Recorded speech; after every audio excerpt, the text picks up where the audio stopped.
रिलायंस बिहार। लोकसभा 2019 के चुनाव की तारीखों की घोषणा कर दी गई है। एनडीए में क्या कुछ तैयारियां चल रही हैं, इस पे हम बात करेंगे। हमारे साथ बिहार के सहकारिता मंत्री राणा रणधीर सिंह हैं।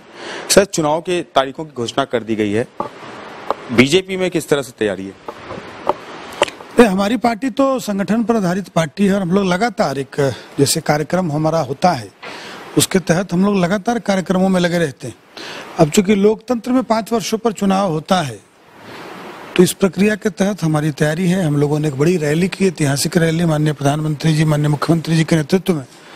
तो हम पूरी तरह से तैयार भी थे और हम पूरी तरह से तैयार हैं और हमारी तैयारी बहुत अच्छी है। और आपको चुनाव परिणाम के बाद पता चलेगा, ज्यादा से ज्यादा सीट हम लोग जीतेंगे।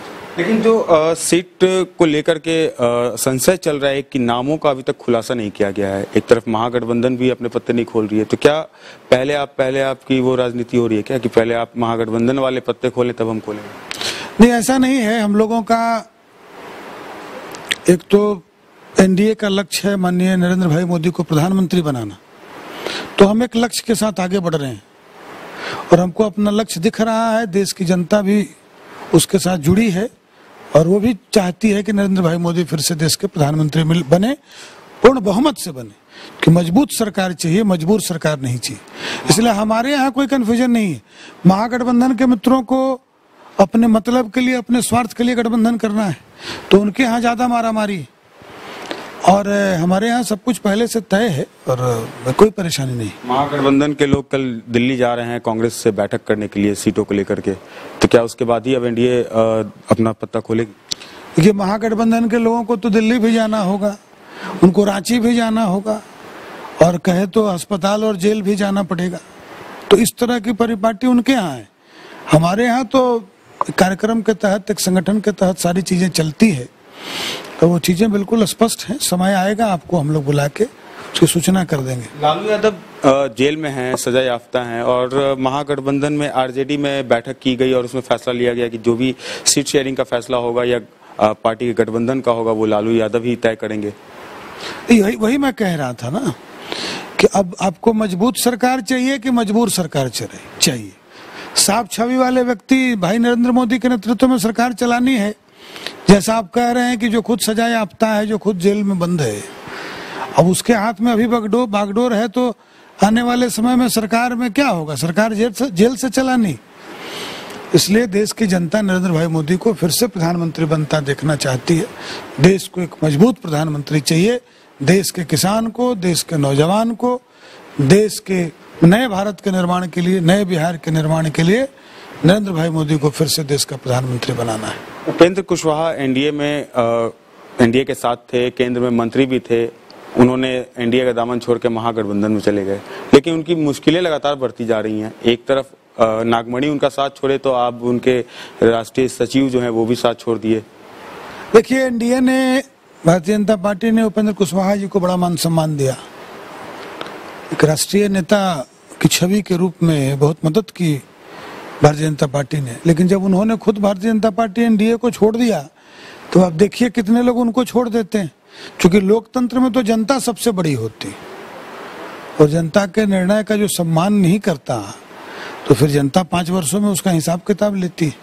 क्योंकि सर्वोच्च सत्ता तो एक तरह से जनता के हाथ में। बसपा चुनाव 40 सीट पे लड़ने जा रही है बिहार में अकेले ही। क्या फायदा पहुंचेगा बसपा को अकेले लड़ने का? देखिए, ये तो उनका पार्टी है, उनका निर्णय होगा, उनका अपना व्यक्तिगत निर्णय है। वो निर्णय करने को स्वतंत्र है। लोकतंत्र में तो हर कोई स्वतंत्र है। आचार संहिता से लागू हो चुका है और ऐसे में आरजेडी की तरफ से कल पटना में अर्थी जुलूस निकाला गया था। क्या ये आचार संहिता का उल्लंघन नहीं माना जाएगा? देखिए, बिना परमिशन के तो निकालना गलत है, जैसा मेरी जानकारी है। और तो वो लोग तो ऐसे नियम कायदे कानून को कम मानते रहे। आरजेडी की तरफ से कहा गया कि हमने परमिशन मांगा, परमिशन नहीं मिला तो हम क्या करें? देखिए, देखना पड़ेगा कि संस्थाएं हमारी है। लोकतंत्र में जो संस्था चुनाव आयोग है और जो आचार संहिता लगाता है वो भी तो हमारी ही संस्था है।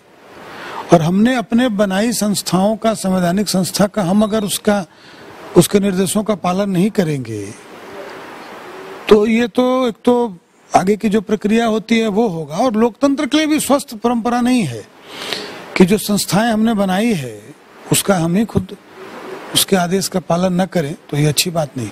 एक आखिरी सवाल सर, राहुल गांधी कांग्रेस अध्यक्ष जो हैं वो आतंकी मसूद को जी कहकर संबोधित कर रहे हैं, तो प्रधानमंत्री को कहते हैं चाइना जाता है। क्या लगता है ये राहुल गांधी और कांग्रेस इतनी बड़ी पार्टी कोई इस तरह का बयान शोभा देता है? ये दुर्भाग्यपूर्ण है। मैंने अखबार में बयान देखा है और देश की जनता को सोचना चाहिए कि क्या उनकी दोस्ती है या इस तरह का बयान क्यों देते हैं। जो हमारा दुश्मन है, जो देश के हमारे 40 जवान शहीद हो गए और उसके बाद वो जी कहकर संबोधित करना, ये बहुत दुर्भाग्यपूर्ण है, बहुत शर्मनाक है। तो राहुल गांधी जहां एक तरफ अपने बयान के बाद लगातार फंसते जा रहे हैं विवादों में, तो वहीं बिहार में एनडीए पूरी तरह से कमर कस चुकी है 2019 के चुनाव की तैयारियों में। बहरहाल अब देखना है 2019 के चुनाव के परिणाम के बाद कि किसके सर ताज सजता है प्रधानमंत्री का, कौन होता है प्रधानमंत्री, नरेंद्र मोदी या फिर राहुल गांधी। वीडियो जर्नलिस्ट राज तिलक के साथ अभिनव रंजन, हेडलाइंस बिहार।